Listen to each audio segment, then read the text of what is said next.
తిరుమల గురించి 11 నిజాలు. గుడి ఎంట్రన్స్లో మహాద్వారానికి కుడివైపున వెంకటేశ్వర స్వామి వారిని తలపై అనంతాలవారు కొట్టిన గుణపం ఉంటుంది.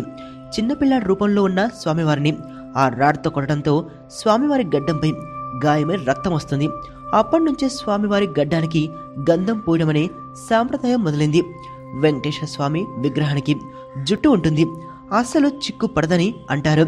తిరుమలలో టెంపుల్ నుండి 23 కిలోమీటర్ల దూరంలో ఒక గ్రామం ఉంటుంది. ఆ గ్రామస్తులకు తప్ప ఇతరులకు ప్రవేశం లేదు అక్కడికి. ఆ గ్రామస్తులు చాలా పద్ధతిగా ఉంటారు. స్త్రీలు బ్లౌజులు కూడా వేసుకోరు, అంత పద్ధతిగా ఉంటారు. అక్కడి నుండే స్వామికి వాడే పూలు తెస్తారు. అక్కడే తోట ఉంది. గర్భగుడిలో ఉండే ప్రతిదీ ఆ గ్రామం నుండి వస్తుంది. పాలు, నెయ్యి, పూలు, వెన్నె తదితరవన్నీ ఆ గ్రామం నుండే తెస్తారు.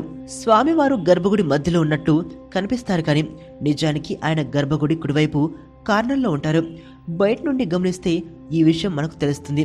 స్వామివారికి ప్రతిరోజు కింద పంచి పైన చీరతో అలంకరిస్తారు.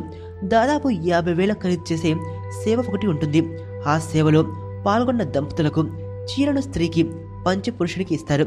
చాలా తక్కువ టికెట్లు అమ్ముతారు. ఇవి గర్భగుడిలో నుండి తీసివేసిన పూలు అవి అన్నీ అసలు బయటికి తీసుకురారు. స్వామి వెనకాల జలపాతం ఉంటుంది, అందులో వెనక్కి చూడకుండా విసిరి వేస్తారు. స్వామివారికి వీపు మీద ఎన్నిసార్లు తుడిచినా తడి ఉంటుంది. అలాగే అక్కడ చెవి పెట్టి వింటే సముద్రపు ఘోష వినిపిస్తుంది. స్వామివారి గుండె మీద లక్ష్మీదేవి ఉంటుంది. ప్రతి గురువారం నిజరూప దర్శనం టైంలో స్వామివారికి చందనంతో అలంకరిస్తారు. అది తీసివేసినప్పుడు లక్ష్మీదేవి అచ్చు అలాగే వస్తుంది. స్వామివారి గుండె మీద లక్ష్మీదేవి ఉంటుంది. ప్రతి గురువారం నిజరూప దర్శనం టైంలో స్వామివారికి చందనంతో అలంకరిస్తారు. అది తీసివేసేటప్పుడు లక్ష్మీదేవి అచ్చు అలాగే వస్తుంది. దాన్ని అమ్ముతారు. చనిపోయినప్పుడు వెనక్కి చూడకుండా ఎలా కాలుస్తారో అలాగే స్వామివారికి తీసివేసిన పూలు మరియు అన్ని పదార్థాలు అదేవిధంగా పూజారి వారు వెనక్కి చూడకుండా స్వామి వెనక వేసేస్తారు. ఆ రోజంతా స్వామి వెనక చూడరు అని అంటారు. ఆ పూలు అన్ని కూడా తిరుపతి నుండి 20 కిలోమీటర్ల దూరంలో ఉన్న వేరుపేడు దగ్గర పైకి వస్తాయి. స్వామివారు ముందు వెలిగే దీపాలు కొండెక్కవు. అవి ఎన్ని వేల సంవత్సరాల నుండి వెలుగుతున్నాయో కూడా ఎవరికి తెలియదు.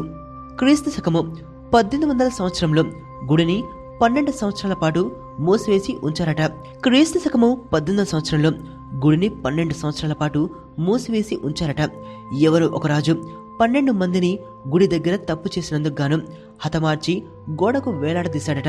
ఆ టైములోనే విమాన వెంకటేశ్వర స్వామి వెలిసింది అంటారు. మీకు తెలియని మరిన్ని రహస్యాలను తెలుసుకోవాలనుకుంటున్నారా? అయితే సబ్స్క్రైబ్ చేయండి రహస్యవాణి.